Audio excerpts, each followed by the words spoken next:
Spiderman वाली film में आपने देखा हो ना, वो ऐसे स्पाइरल से दो वो जा रहे होते हैं वेब्स।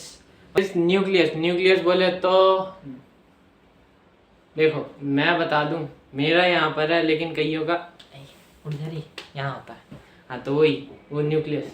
जब आप पैदा होते हो या आपके रिश्तेदार बोलते हैं इसकी नाक तो इसकी माँ की जैसी है, इसकी आँखें इसके पापा की जैसी है, वो सब। So hello everyone and welcome back to my channel topper secret. So कैसे हो आप सभी लोग? आई होप आप सब लोग बढ़िया होंगे। मैं हूँ आपका दोस्त, आपका मेंटोर सहीम झाम। सो कैसे हो आप सभी लोग? पहली बात तो ये, और जिसने भी अब तक जाके दूसरा लेक्चर नहीं देखा वो देख लो, ठीक है ना। जो मैं हर बार बोलता हूँ अब तो तुम्हें भी याद हो जाना चाहिए। पता है क्या, जब भी मैं किसी की वीडियो देखता होता था ना, 2 मिनट टॉपिक से बाहर की बात, तो मैं पता है क्या, अब मेरे को जैसे कि एक बंदे पर्टिकुलर की वीडियो देखते रहो ना तो इंट्रो याद हो जाता है, तो मैं साथ साथ बोलता होता था। तो मम्मी कहती पागल हो गया, फॉरगेट इट। तो आज हमने करना है part 4 chapter 2 cell the building block of life, biology का। बायोलॉजी पढ़ेंगे हम, ठीक है। ये चैप्टर जैसे ही खत्म होएगा फिर आप मेरे को बताना कि मैं फिजिक्स का ही चैप्टर पढ़ाऊँ या मैथ्स भी पढ़नी है। अगर आपने मैथ्स पढ़नी है तो कमेंट में मैथ्स लिख देना। अगर मेरे को मैथ के 10 कमेंट भी दिख गए ना तो मैं मैथ पढ़ाऊंगा, नहीं तो मैं फिर फिजिक्स ही पढ़ाऊंगा अपना, ठीक है ना। तो फटाफट से एक बार रिकैप देख लेते हैं, ठीक है। जो हमने पार्ट 3 में जो पढ़ा था, हमने पढ़ा था fluid mosaic model. Fluid mosaic model मैंने आपको बताया था कि फ्लूइड किस वजह से और मोज़ेक मतलब 2 वर्ड क्यों है इसके। फ्लूइड इसलिए, फ्लूइड मोज़ेक मॉडल किसका था वो आपको पता है ना। सेल मेम्ब्रेन, जो भी मैंने आपको बनने को बोला था कि सिलेक्टिवली परमिएबल बनो, डिस्ट्रैक्शंस को किल करो, वो सब लास्ट क्लास जिसने नहीं देखी जाकर देख लो। तो फ्लूइड मोज़ेक मॉडल की बात करते हैं तो फ्लूइड इसलिए था कि वो अपने अंदर से फ्लूइड जैसे लिक्विड चीजों को आने जाने देता है, सेल मेम्ब्रेन, ठीक है। प्लस मोज़ेक इसलिए क्योंकि उसका जो स्ट्रक्चर, एक काम करो एडिटर साहब जरा वो टाइल वाली फोटो लगाई दो, जो वो है ना टाइल, कैसे मतलब टुकड़े उसके अरेंज करके रखे होते हैं, फोटो लग जाएगी। उसके बाद आपको समझ आ जाएगी कि मोज़ेक क्यों है, कि ये जो है सेल मेम्ब्रेन के अंदर सारी चीजें ऐसे ही पैक करके रखी होती हैं, ठीक है, देख लेना। फिर आता है एक्टिव वर्सेस पैसिव ट्रांसपोर्ट, जो कि बहुत अच्छा टॉपिक था। पैसिव ट्रांसपोर्ट में हमने एग्जांपल से पता है क्यों स्टार्ट करना चाहिए कि आपको याद रहता है। अच्छा, पैसिव में हमने पढ़े थे ऑस्मोसिस और डिफ्यूजन। फिर एक्टिव ट्रांसपोर्ट में हमने पढ़ा था एंडोसाइटोसिस एक्सोसाइटोसिस। इसमें एक टॉपिक और रह गया, चलो वो मैं ऐसे ही बता दूंगा।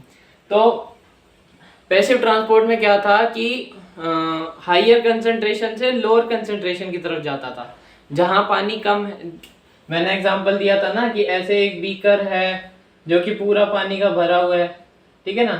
फिर यहाँ पर एक दूसरा बीकर है जो खाली है, तो यहाँ पे हाइयर कंसंट्रेशन है, ये लोअर है, तो हाइयर से लोअर की तरफ पानी मूव करना चाहिए। ये एक वैसे एग्जांपल है, आपको इसमें ऑस्मोसिस या कुछ वो नहीं दिखेगा, ठीक है ना। तो पैसिव ट्रांसपोर्ट इसमें हो रहा है क्योंकि हाइयर से लोअर कंसंट्रेशन की तरफ जाता है, और ऐसा होने के लिए कोई एनर्जी तो नहीं लग रही इसकी, अपने आप ही ये प्रोसेस अपने ऑटोमेटिकली होता है ये प्रोसेस।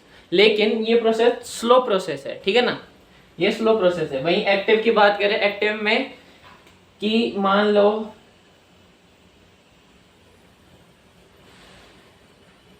यहाँ पे है हाई कंसंट्रेशन, ये है लो कंसंट्रेशन, थोड़ा सा ही पानी है, ठीक है। तो ये हाई है और ये लो है। तो यहाँ से जब मैं पिस्टन लगा के प्रेशर अप्लाई करूंगा, यहाँ से पिस्टन लग रहा है, जब ये पूरा भर जाएगा उसके बाद ये इधर आना शुरू करेगा ना। जबकि ये भरा हुआ है, कायदे से ऐसे होना चाहिए। तो हम जो काम है उसके अगेंस्ट वर्क कर रहे हैं, तो इसमें अगर आप ऐसा कुछ कर रहे हो तो आपको एनर्जी तो खर्च करनी पड़ेगी ना। तो यही काम सेल जब करता है तो वो जो एनर्जी लेता है वो एटीपी की फॉर्म में होती है। एटीपी की फुल फॉर्म मैंने आपको बताई थी, कमेंट बॉक्स में लिखो, ठीक है। फिर उसके बाद और क्या था, और हाँ, इसमें मैंने आपको बताया ना कि जैसे इसमें हाई से लो होता है, इसमें लो से हाई होता है, एनर्जी रिक्वायर्ड होती है, और ये रैपिड प्रोसेस होता है। इसके कंपैरिजन में ये काम जल्दी होता है, एक्टिवा जल्दी काम कर रही है, ठीक है ना। फिर आता है डिफ्यूजन एंड ऑस्मोसिस। डिफ्यूजन वो मैंने आपको धूप वाला एग्जांपल दिया था कि धूप एक कोने पे जलाओ तो पूरे कमरे में फैल जाती है। इसी तरह डिफ्यूजन में एक चीज आप याद रखो कि डिफ्यूजन सॉलिड, लिक्विड, गैस तीनों में हो सकता है। वहीं पर ऑस्मोसिस क्या है, ऑस्मोसिस डिफ्यूजन का एक स्पेशल केस है। कब, जब ऑस्मोसिस एक स्पेशल, दो स्पेशल कंडीशन इसको चाहिए होती है। पहला, ये सिर्फ लिक्विड सॉल्वेंट, मतलब जो लिक्विड है ना सिर्फ उसी के लिए काम करेगा। दूसरी बात, इसको सिलेक्टिवली परमिएबल मेम्ब्रेन चाहिए, ठीक है। अब प्रॉपर डिटेल तो यार मैं अब इसमें नहीं दे सकता, नहीं रिकैप है, जल्दी जल्दी खत्म करना है। फिर आता है हाइपरटोनिक, आइसोटोनिक, हिपोटोनिक, हाइपोटोनिक सॉरी। तो इसकी मैंने आपको ट्रिक दी थी, आइसो सेम, कुछ चेंज है ही नहीं, सब कुछ सेम टू सेम। हिपोटोनिक, हाइपरटोनिक है लेकिन आप हिपोटोनिक पढ़ोगे। हिप्पो कैसा होता है, मोटा होता है, तो इसमें भी वही चीज होती है कि जैसे अब क्या, किशमिश आप रात को पानी में भिगोते हो तो सुबह फूली ही मिलती है। हिपोटोनिक, पानी बाहर से अंदर की तरफ जा रहा है, किशमिश सूखी ही होती है, किशमिश में पानी नहीं होता। वहीं पर जब इसको पानी में भिगोते हो तो वो बाहर वाली जो चीज है वो इसकी वो होती है, पानी ज्यादा होता है ना, तो हाई कंसंट्रेशन से लो कंसंट्रेशन की तरफ मूव होएगा, तो इसलिए स्वेल हो जाती है। वहीं पर इसमें जो है सेल श्रिंक होता है, क्योंकि सेल में अंदर पानी ज्यादा होता है, बाहर पानी कम होता है, तो बाहर की तरफ ट्रांसफर होता है। और हाँ, एक चीज बताओ, जैसे अगर इसमें पानी बाहर ज्यादा है तो सॉल्यूट बाहर कम होगा, ऐसे ही सेल में अंदर सॉल्यूट ज्यादा है तो पानी कम होगा। ये चीज आप याद रखना कि अगर सॉल्यूट ज्यादा तो पानी कम, पानी ज्यादा तो मतलब सॉल्वेंट ले लो, सॉल्यूट ज्यादा तो सॉल्वेंट कम, सॉल्वेंट ज्यादा तो सॉल्यूट कम। देखो यार गर्मी देख रहे हो, पसीने पसीने आ रहे हैं यार। चलो ठीक है, और लास्ट टॉपिक था एक्सोसाइटोसिस और एंडोसाइटोसिस। तो बात कर रहे थे एंडोसाइटोसिस और एक्सोसाइटोसिस। एंडोसाइटोसिस की बात करें तो एक्सो मतलब एग्जिट था। मैंने आप एक चीज याद रखोगे, आपको दो, जैसे अगर दो चीज है, दो में से एक का भी आपको याद होगा, दूसरा क्या है उसका उल्टा होगा, मतलब एक से दूसरा याद हो जाए। जैसे अब हिप्पो से आपको और आइसो दो बता दिए तो हाइपर याद हो जाएगा। तो ऐसी बात कर रहे थे एंडोसाइटोसिस और एक्सोसाइटोसिस। एक्सो मतलब एग्जिट, तो एक्सोसाइटोसिस का मतलब कि जैसे अब मैंने आपको एग्जांपल दिया था पिछली वीडियो में कि सेल जो है खाना खाने के लिए भाग रहा है, ठीक है, खाना अंदर आएगा तो एंडोसाइटोसिस होएगा। कैसे होएगा कि ये काम ना मेजरली अमीबा करता है। अमीबा की कोई शेप नहीं होती ना, इसलिए वो देखो अब वो ऐसे अपने आप को जो है कन्वर्ट कर लेगा खाने की तरफ, उसने अपना हाथ खोल लिए। फिर जैसे ही खाना अंदर जाएगा, फिर उसके बाद जब वो सारे न्यूट्रिएंट्स वगैरह सब कुछ ले लेगा, जब वेस्ट प्रोडक्ट बच जाएगा तो वो क्या करेगा, यहाँ पर जैसे वेस्ट प्रोडक्ट बच गया तो अगली बार में वो अपनी सी थोड़ी सी वो खोलेगा सेल की वॉल, ये बाहर गया, ये बंद कर देगा।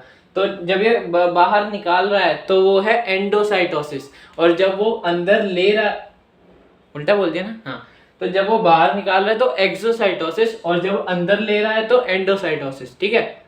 फिर बस यही था, फटाफट से अब नेक्स्ट टॉपिक पे। और हाँ, जिसने भी अब तक जाके चैनल को सब्सक्राइब नहीं किया जाके कर लो, टेलीग्राम चैनल पे नोट्स डल रहे हैं वो भी जाके देख लो, और क्या बचा है बस, बाकी तो तुम्हें पता है, लाइक शेयर सब्सक्राइब करना, ठीक है।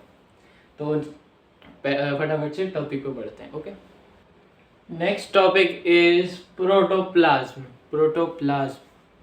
प्रोटोप्लाज्म में क्या होता था, आपने जो मेन पढ़े थे क्या थे, साइटोप्लाज्म, न्यूक्लियस, सेल वॉल और क्या था, सेल मेम्ब्रेन, ठीक है ना।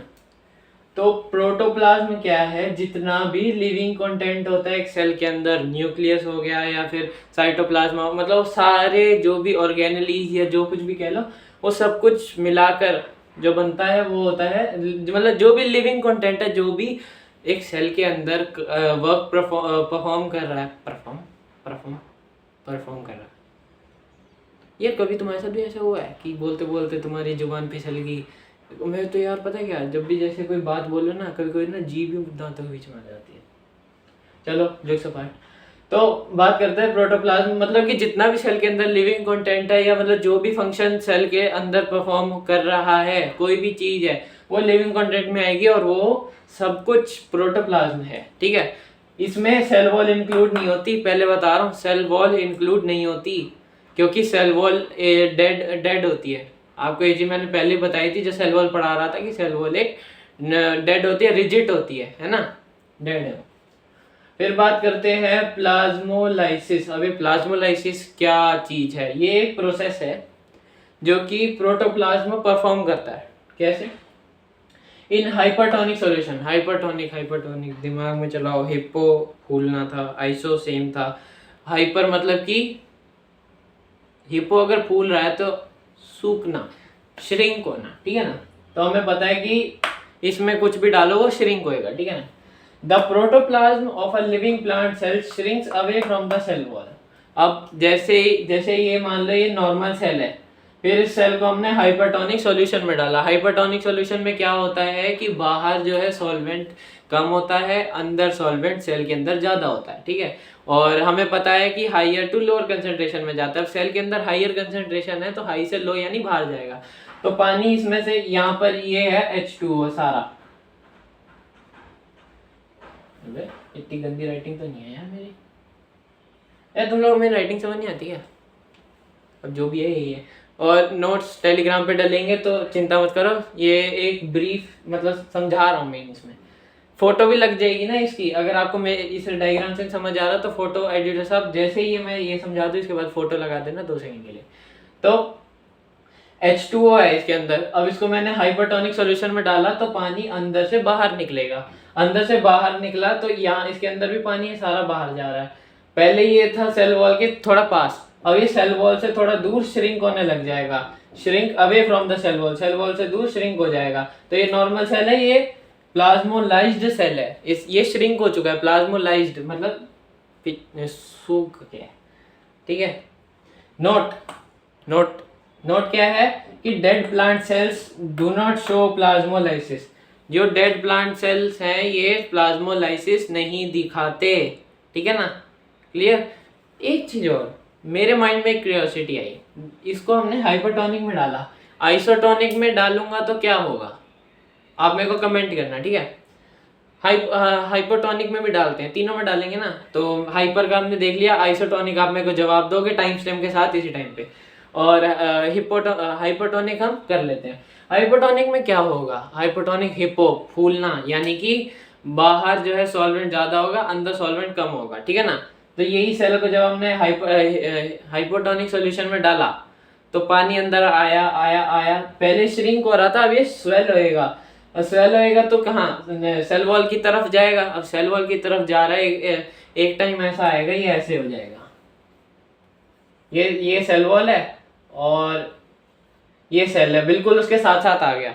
फिर अभी क्या करेगा, ये है प्रेशर अप्लाई करने लग जाएगा सेल वॉल पे प्रेशर लगाएगा, छोड़ छोड़ छोड़ खुला खुला करके। तो हमने पढ़ा है न्यूटन का third law, every action there is an equal and opposite reaction but on two different bodies, ठीक है ना।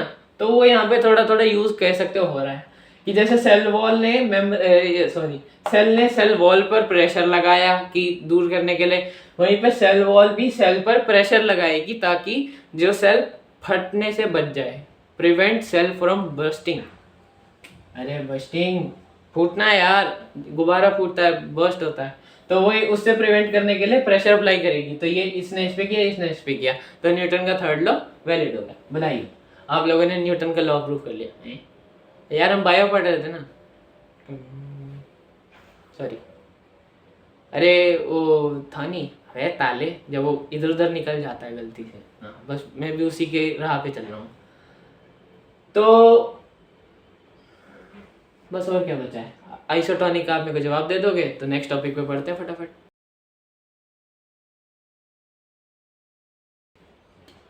सो our next topic is nucleus. Nucleus बोले तो देखो मैं बता दूं, मेरा यहाँ पर है लेकिन कईयों का उधर ही यहाँ होता है। हाँ तो वो न्यूक्लियस याद आया यार, मेरे एक दोस्त है अभी है। तो स्कूल में ना हम बास्केटबॉल, स्पोर्ट्स का पीरियड था, हम बास्केटबॉल खेल रहे थे। तो क्या हुआ, और उस टाइम में 9th-10th में था, है ना। तो मेरा नया नया स्कूल चेंज हुआ था, तो मेरा नया नया दोस्त बना था। तो हम दोनों बास्केटबॉल खेल रहे थे। तो उसका पता है क्या हुआ, खेलते खेलते ना वो जैसे वो बॉल पकड़ने गया, पीछे से किसी ने धक्का मार दिया, वो घुटनों के बल जाके गिर गया। वो बेचारा, दोनों उसके घुटने दर्द हो रहे। वो क्लास में बैठा मल रहा था। बाय वाली मैम आई, मैम कहती क्या हुआ, तो घुटने क्यों मल रहा है। मैम इसका न्यूक्लियस दर्द हो रहा है। मैम एक से इनको फिर टेंशन है, न्यूक्लियस, मैम इसका दिमाग। सारे हंसने लग गए, पूरी क्लास। वो भी 2 मिनट के लिए सोच में पड़ा है, ये मेरी तारीफ कर रहा था, बेइज्जती। फिर उसको पता चला अबे मेरी बेइज्जती मार रहा। एक दोस्त और था, तो वो कहता मेरे को, ओए यार मैं ना ब्रेकफास्ट में ना साथ साथ बादाम खा रहा हूँ, दिमाग देख कैसे तेज होएगा। स्पोर्ट्स के पीरियड में मैंने उसको बोला, जब रेस चल रही थी, हमारी रेस होनी थी, तो मैंने उसको बोला मैं, ओ भाई अपने दिमाग की शक्ति दिखा दे। सारे हंसने लग गए, क्योंकि उन सबको भी वो सबको ये बात बताता होता था, मैं बादाम खाता हूँ, मेरा दिमाग तेज है। और मैं पीछे पीछे बात फैलाता था, अरे इसका दिमाग घुटनों में है, घुटने तेज है इसके, अब भागेगा देखना। वो कसम से वो ऐसे कुत्तों की तरह भागता था ना, कि मतलब उसके पीछे कुत्ते पड़े पूरा, जब तक सारे पहुंच नहीं उससे पहले वो पहुंच जाता था। मैं, भाई तेरे बादाम अच्छे हैं, कहाँ से लेता बताइए जरा। चलो जोक्स अपार्ट, बात करते हैं न्यूक्लियस। ये सब आप लोगों का मन बहलाने के लिए था। तो बात करते हैं क्या करता है कंट्रोल सेंटर ऑफ ये न्यूक्लियस होता है control centre of a cell, cell को कंट्रोल करके रखने वाला सेंटर। मतलब जैसे अब हमारा दिमाग है, अब जोक्स अबाउट, अब मजाक नहीं चल रहा, तो दिमाग है, दिमाग से यहाँ पीछे से आप देखोगे स्पाइनल कॉर्ड है, ये नसें, यहाँ से सारी नसें जारी होती है, तो वो सारी फंक्शंस वो परफॉर्म करती है। अगर आपका ब्रेन काम करना बंद कर जाए तो आप कुछ भी फंक्शन अपने आप परफॉर्म नहीं कर पाओगे, ठीक है ना। तो ब्रेन है तो आपका सब कुछ फंक्शंस परफेक्टली चल रहे हैं, ठीक है। फिर बात करते हैं double membrane called nuclear envelope. ये जो है डबल मेम्ब्रेन होता है, इसके बाहर भी एक मेम्ब्रेन, मतलब न्यूक्लियस के पास भी एक मेम्ब्रेन होती है, और इस वजह से इसको बोलते हैं न्यूक्लियर एनवलप। जो डबल मेम्ब्रेन होती है वो होती है न्यूक्लियर एनवलप। फिर होती है न्यूक्लियर मेम्ब्रेन हैज पोर्स, इसमें जो है छेद होते हैं, न्यूक्लियर मेम्ब्रेन में छेद होते हैं। एक काम करो एडिटर साहब, आप ना साइड में फोटो लगा दो जो मैंने दी थी ना। तो पोर्स क्या करते हैं, allow movement of particle from inside to cytoplasma and vice versa. मतलब अब कितने ऐसे हैं जिनको वाइस वर्सा का मतलब नहीं पता, समझाता हूँ। तो मतलब सबसे पहली बात तो ये अलाउ करता है मूवमेंट ऑफ पार्टिकल अंदर से बाहर और बाहर से अंदर, अंदर से बाहर इसमें लिखा हुआ है, एंड वाइस वर्सा मतलब उल्टा भी, आ भी सकता है जा भी सकता है, वो होता है। तो इसमें ये जो है इसके अंदर जेनेटिक मटेरियल होता है, जेनेटिक जीन्स जो आपके वो होता है कि एक से दूसरी जनरेशन में ट्रांसफर होता है, जेनेटिक मटेरियल जिसको हम डीएनए बोलते हैं, डीऑक्सी राइबो न्यूक्लिक एसिड। अरे वाह, याद है मेरे को, डीऑक्सी राइबो न्यूक्लिक एसिड, ठीक है, राइबोज होता है, ribose, deoxy ribose nucleic acid, deoxy, हाँ ठीक है। तो अब जरा एक बार डायग्राम पे देखो, डायग्राम पूरी स्क्रीन पे आ जाए, ठीक है। तो उसमें आप देखोगे कि साइडों में मतलब वो होती है पतली पतली लौकी जैसी पतली पतली वो लेयर होती है, वो होती है डबल मेम्ब्रेन न्यूक्लियर एनवलप। उसके अंदर आप देखोगे कि डीएनए भी होता है, न्यूक्लियोस भी होता है, ठीक है ना, वो हम आगे पढ़ेंगे। तो डायग्राम साइड करते हैं, फटाफट से नेक्स्ट टॉपिक पे बढ़ते हैं, टाइम कम है। सो अवर नेक्स्ट टॉपिक, और जो कि मेरे को लगा कि ये अब समझाइए तो पूरे समझाते हैं, DNA, deoxy ribo nucleic acid, deoxy ribo nucleic acid, deoxy deoxy ribo nucleic acid, ठीक है। और एक चीज और, सबने स्पाइडरमैन तो देखा होगा, नहीं तो फिल्म देखी होगी, नहीं भी देखी तो देखो, स्पाइडरमैन वाली फिल्म में आपने देखा हो ना, वो ऐसे स्पाइरल से दो वो जा रहे होते हैं, वेब्स, मतलब वो क्या बोलते हैं, मैं फोटो लग गया, एक बार फोटो लगाओ। हाँ, तो ये चीज जिसने स्पाइडरमैन में देखी है, आज थोड़ा सा उसी को आप याद रखना दिमाग में। अच्छा ठीक ठीक है, ठीक है, जिसने नहीं देखी वो फोटो देख लिया। तो बात करते हैं, थ्रेड लाइक स्ट्रक्चर होता है present in the nucleus, nucleus के अंदर। अगर न्यूक्लियस की फोटो लगा दो एक बार, न्यूक्लियस की फोटो के अंदर अगर आप देखोगे तो थ्रेड लाइक स्ट्रक्चर, एक धागा सा ऐसे फैला हुआ होगा, ठीक है ना। तो डीएनए वही होता है, DNA thread like structure present in nucleus contains information about our character. आपका कैरेक्टर कैसा है, अरे वो नहीं, वो तो मुझे पता है तुम कैरेक्टरलेस हो, जोक्स देख भाई, फील नहीं करना। तो अरे अपने ऊपर क्यों लेते हैं यार, मजा है। नहीं हो भाई, तुम नहीं हो कैरेक्टरलेस, बस गुस्सा नहीं। तो कैरेक्टर इन द सेंस कि आपके कान, आपकी नाक कैसी होगी, आपके आईज का कलर कैसा होगा, वो सब, या फिर आपका बॉडी कलर, स्किन कलर जिसको बोलते हैं, वो कैसा होगा। तो उसके वो सारी इंफॉर्मेशन जो है डीएनए के अंदर होती है, जो कि आगे जेनेटिक मतलब इसको जो कैरेक्टर की इंफॉर्मेशन होती है, इसको जेनेटिक इंफॉर्मेशन होती है। तो ये जेनेटिक इंफॉर्मेशन एक जनरेशन से दूसरी जनरेशन में ट्रांसफर होता है। जैसे कि अगर आपके घर, आपके जैसे जब आप पैदा होते हो, या आपके रिश्तेदार बोलते हैं इसकी माँ की, इसकी नाक तो इसकी माँ की जैसी है, इसकी आँखें इसके पापा की जैसी है, वो सब, तो वो जेनेटिक इंफॉर्मेशन होती है, जीन्स ट्रांसफर होते हैं। अब मैं जीन्स कर रहा हूँ, तो जीन्स क्या होता है, genes it is a specific segment of DNA. DNA का एक स्पेसिफिक सेगमेंट होता है, कुछ पार्ट होता है, that contains the code for a particular character. एक पर्टिकुलर कैरेक्टर का कोड होता है। आगे जाके आप पढ़ोगे कि मतलब जैसे होता है ना कि हर चीज का एक कोड होता है कि आइज के कलर का कोड अलग, मतलब ये सारे कोड होते हैं। वो वाली कोडिंग नहीं, कंप्यूटर वाली नहीं, ये दूसरे कोड होते हैं। आगे जाके आप पढ़ोगे कि बॉयज गर्ल्स के चांसेस 50-50 क्यों होते हैं, वो सब, ठीक है ना। सच है। अब जीन्स में क्या क्या कैरेक्टर होते हैं, जैसे कि आइज का कलर जो कि मैंने आपको बताया, स्किन कलर, ये कलर है, स्पेलिंग गलत है ये वाली, sorry. Skin colour, shape of a nose, nose की शेप, या हेयर टाइप, जैसे किसी के घुंघराले होते हैं, किसी के स्ट्रेट बाल होते हैं, वो सब, ठीक है। फटाफट से नेक्स्ट टॉपिक पे बढ़ते हैं। सो our next topic is chromatin and chromosomes। ये बहुत इंपॉर्टेंट टॉपिक है, मैं पहले बता दूं। मैंने जिस पे भी इससे पहले मैंने एक चीज पे स्टार लगाया था, याद नहीं, तुम्हें याद है कमेंट में लिख देना।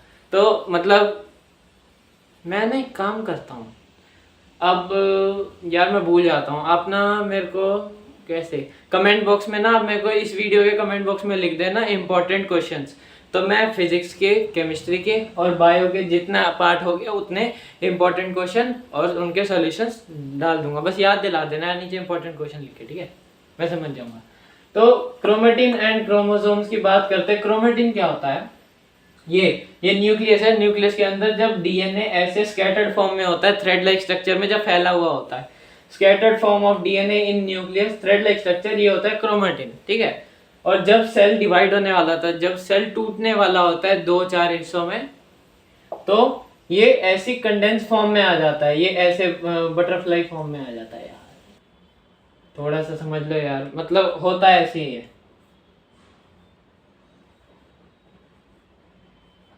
फोटो लगा दो यार, फोटो से क्लियर हो जाएगा। हाँ तो बस वही चीज होती है। तो ऐसी condense, highly condense and coiled form of DNA, इसको हम बोलते हैं क्रोमोसोम्स, ठीक है। ये जस्ट आपको वो समझा रहा हूँ, नोट्स आपको टेलीग्राम पे अच्छे से मिल जाएंगे। अब एक लास्ट हम सेल का डिफरेंस देख के खत्म करते हैं, फिर हम नेक्स्ट क्लास में देखेंगे, ओके। सो अपने लास्ट टॉपिक पे बढ़ते हैं। लास्ट टॉपिक क्या है? Prokaryotic cell and eukaryotic cell, ठीक है। प्रो बंदा भाई, प्रो, इसमें चीज़ों की नीड नहीं है। अब प्रोकैरियोटिक में क्या होता है और यूकैरियोटिक में क्या होता है? इसमें न्यूक्लियर रीजन वेल डिफाइंड नहीं होता, मतलब इसके अंदर न्यूक्लियस की कोई अता पता नहीं होता कहीं, मतलब सामान सारा बिखरा, न्यूक्लियस के अंदर जो डीएनए वगैरह सब कुछ जेनेटिक मटेरियल जो होता है ना, वो सारा बिखरा हुआ होता है, और मतलब कोई कंफर्म जगह नहीं है, ठीक है ना। और जिस जगह पर ये सब इकट्ठे हो जाए उस जगह को हम बोलते हैं न्यूक्लियोइड, न्यूक्लियोइड, ठीक है ना। वहीं पर इसके अंदर न्यूक्लियर रीजन होता है, साफ बात। फिर इसके अगर न्यूक्लियर रीजन यानी कि न्यूक्लियस नहीं है तो फिर न्यूक्लियर मेम्ब्रेन नहीं होगी। इसके बाद न्यूक्लियर मेम्ब्रेन नहीं होगी, वो जो वो थी बाइलेयर वाली वो थी, न्यूक्लियर एनवेलप जिसको हम बोल रहे थे, वो वही।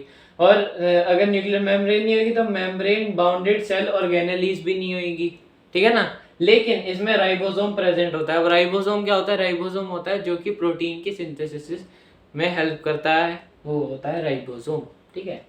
इसके अंदर न्यूक्लियर मेम्ब्रेन होगी, इसमें बाउंडेड ऑर्गेनेलिस भी होगी और राइबोसोम्स भी होंगे।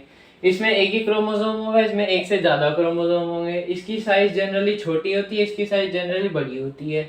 Flagella is present to help in movement, no flagella, example bacteria, plant and animal. अब फ्लैजिला क्या होता है? फ्लैजिला होता है इनकी ना एक चोटी सी होती है, वो चोटी क्या होती है? वो चोटी इनकी मूवमेंट में हेल्प करती है, ठीक है। यहाँ पे फोटो लग जाएगी बैक्टीरिया की वो, और यहाँ पर प्लांट वाले की, ठीक है ना। सो एंड करें क्या? चलो खत्म करते हैं, बात खत्म यार। सो मिलते हैं अगली वीडियो में, तब तक के लिए ये वीडियो कंप्लीट कर लो, ठीक है। पार्ट 5 पे हम मिलेंगे। तो लाइक शेयर एंड सब्सक्राइब करना मत भूलना, और टेलीग्राम का चैनल भी जाकर सब्सक्राइब कर लो, उसमें जो नोट्स हैं वो जाकर पढ़ लो, ठीक है। इसके बाद टेलीग्राम का स्कैनर लग जाएगा। सो बाय बाय।